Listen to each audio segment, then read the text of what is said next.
Comenzamos un nuevo video en el canal dentro de esta serie de tips y consejos para entrenadores personales. Y en esta ocasión vamos a hablar de evaluaciones antes de empezar a entrenar a una persona.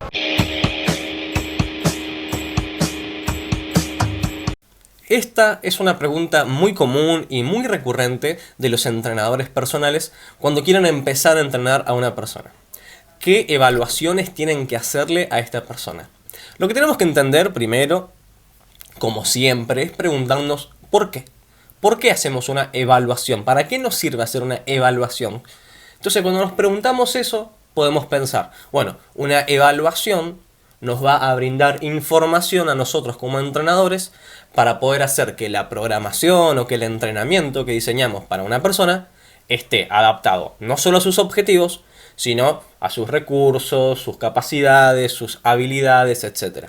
Entonces, una vez que entiendo que la evaluación es una herramienta que me tiene que brindar información, tengo un primer filtro para decir qué evalúo en una persona. Y es, ¿qué información quiero recibir? Si yo no sé qué información estoy buscando, no puedo pensar en ninguna evaluación. Porque muchas veces lo que sucede es que evaluamos por evaluar. Y en esto me quiero centrar en este video. No tenemos que cometer el error de evaluar porque sí. Evaluar porque siempre se hizo así o evaluar porque se supone que tengo que hacer esto. Si nosotros no entendemos que las evaluaciones nos dan información y evaluamos por evaluar, la información que esas evaluaciones nos tienen que dar no nos va a servir, no nos va a funcionar, no nos va a ser útil para nada. Nosotros como entrenadores diseñamos entrenamientos y las evaluaciones nos dan información. Entonces a partir de ahí yo tengo que decir, ¿qué información me sirve a mí? ¿Qué información me es útil? Muchas veces dejamos de ver a las evaluaciones como un medio para cumplir un fin y las vemos como un fin en sí mismo. Entonces decimos, bueno, hay que evaluar siempre y a toda persona tal prueba. Y la pregunta es, ¿por qué?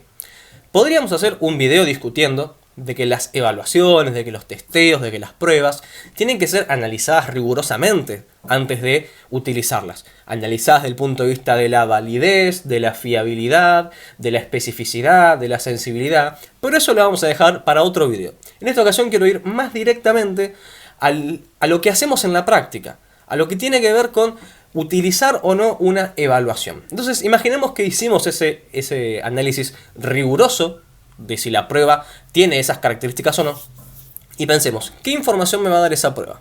Muchas veces lo que sucede es que alguien tomó un curso de entrenamiento, un curso de preparación física o incluso en la facultad y te dijeron, vos tenés que evaluar a todas las personas esto.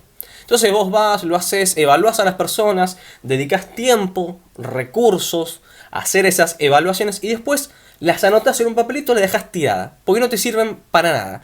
Porque después, a la hora de hacer la planificación, no utilizaste nada de lo que te aportó eso. El tema es este. Si vos dedicas tiempo y recursos para hacer una evaluación, se supone que esos datos tenés que utilizarlos para algo. Si vos evaluás por evaluar, para llenar una planilla y la dejás tirada y no volvés a tomar esos datos para trabajar, entonces no te sirvió de nada esa evaluación previa. Muchas veces sucede que se hacen evaluaciones estandarizadas porque todo el mundo las hace y listo. Por ejemplo, una de ellas podría ser el FMS. La idea del video no es discutir la evidencia disponible sobre esta prueba, sino simplemente ponerla como un ejemplo. Si yo realizo las pruebas del FMS, se supone que las pruebas tienen que darme algún tipo de información que sea útil para mi trabajo. Ahora, si yo realizo las pruebas y después a la hora de armar los entrenamientos, en ningún punto utilizo la información que el FMS me da, entonces ¿para qué lo hice? ¿Para guardarlo ahí? ¿Para que quede lindo? ¿Para fundamentar que estoy trabajando? No, la idea es que nos aporte información. Entonces, pensemos, ¿qué utilidad tendría para mí en una persona que quiere competir en powerlifting, donde va a utilizar principalmente sentadilla, peso muerto y banco plano, evaluar, por ejemplo, su capacidad de hacer una sentadilla con un palo de escoba por arriba de la cabeza? No tendría mucho sentido probablemente. ¿Qué utilidad tiene para mí algún tipo de prueba que no se relacione con la actividad que yo hago? ¿Para qué me sirve a mí evaluar la capacidad de una persona de pasar el pie por arriba de una valla si nunca voy a hacer eso y si no tiene ningún tipo de relevancia para la actividad que yo hago? Entonces, a la hora de diseñar un entrenamiento, yo necesito conocer a la persona. La persona en los entrenamientos se va a mover. Por lo tanto, muy probablemente lo más interesante para evaluar de una persona es evaluar cómo se mueve. Entonces, yo defino un objetivo, competir en powerlifting. Luego defino los medios que voy a utilizar para cumplir ese objetivo. Mejorar la fuerza mediante el entrenamiento de fuerza en sentadilla, banco plano y peso muerto. Así que los ejercicios que voy a utilizar van a ser principalmente sentadilla, banco plano, peso muerto. Entonces yo necesito saber cómo esa persona se mueve en esos ejercicios. Por lo tanto, la mejor evaluación que puedo hacer es pedirle a esa persona que se filme realizando sentadilla, banco plano y peso muerto, con la técnica adecuada para la competencia que vaya a hacer.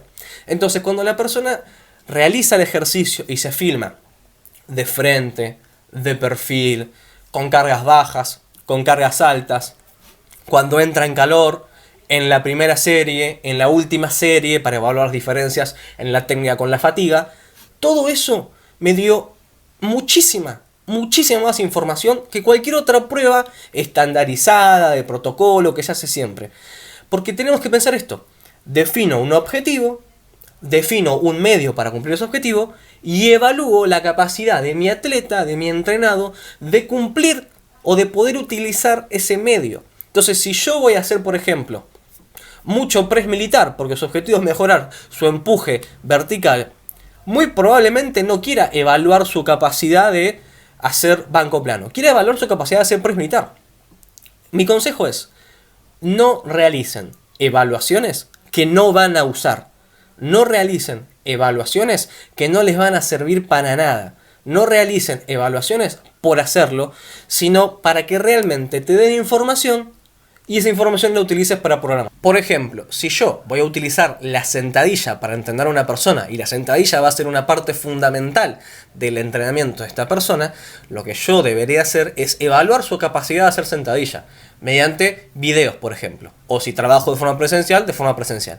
Evalúo su capacidad de hacer sentadilla mirándolo de frente, de perfil, con cargas altas, con cargas bajas, en las series de aproximación, en la primera serie, en la última serie, y todo eso me da información de cómo se mueve en cada plano, cómo entra en calor, cómo se mueve sin fatiga, cómo se mueve con fatiga, y a partir de ahí tengo un montón de información que yo la voy a utilizar.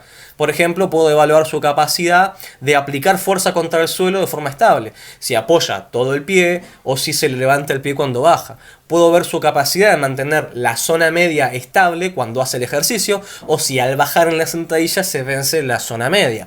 Puedo ver hacia dónde mira en cada momento del ejercicio. Puedo ver si tiene la barra bien apoyada. Entonces, con toda esa información, yo después, vamos a mejorar la estabilidad del pie porque en este video el pie estaba inestable. Vamos a mejorar la estabilidad de la zona media porque en el video la zona media estaba inestable. Vamos a mejorar la posición de la barra porque en el video vi que la barra estaba muy alta o estaba muy abajo, etc. ¿Ven cómo la evaluación me da insumos, me da herramientas, información para poder mejorar mi entrenamiento? No es una evaluación que la hice una vez y la dejé tirada en una planilla y no la usó para nada. Realicen evaluaciones que sean útiles. Y muy probablemente para que una evaluación sea útil tiene que evaluar algo que yo haga. Evalúo lo que hago, no evalúo cosas que no voy a hacer nunca. Entonces no evalúo cómo hace sentadillas a una pierna si no voy a usar sentadillas a una pierna en mi planificación. No evalúo cómo hace sentadillas overhead o sentadillas con barra por arriba de la cabeza si jamás voy a usar ese ejercicio dentro de la planificación. Entonces habrá personas que sí evalúe su capacidad de hacer sentadillas overhead, sentadillas por arriba de la cabeza porque las hacen. Pero otros que no. Entonces no tiene ningún sentido hacer ese tipo de evaluaciones que no tienen nada que ver con lo que yo entreno. Es importante entender que por más que haya evaluaciones o testeos que son como de referencia, no siempre son útiles. Y si no es útil, estás perdiendo recursos y tiempo en algo que no te va a servir. Más vale dedicar esos recursos y tiempo en evaluar cómo es la técnica de la persona que entrenás, en escuchar cómo la persona está, cómo estima su esfuerzo, cómo percibe el esfuerzo, cómo está con la fatiga. Dedica ese tiempo a estudiar cómo mejorar tu rutina, tu entrenamiento, tu planificación. No dediques tiempo y recursos a pruebas que no te sirven de nada en tu caso particular. lo primero que tenés que hacer para saber qué evaluar en una persona es saber cuál es su objetivo y cuál es el medio que vas a utilizar para cumplir ese objetivo. No hagas pruebas porque sí. Haz pruebas y evaluaciones que te sirvan y que te den información para que tu entrenamiento sea cada día mejor. Espero que les haya gustado el video. La idea era invitar un poquito a la reflexión para no seguir haciendo pruebas porque sí y plantearse por qué hacemos lo que hacemos. Como siempre, no hacer las cosas porque sí, sino que haya realmente un fundamento y un motivo atrás que nos permita ser cada día mejor entrenadores. Un abrazo muy grande, no se olviden de suscribirse al canal, activar las campanitas y dejar en comentarios todos los videos próximos que quieran ver en el canal.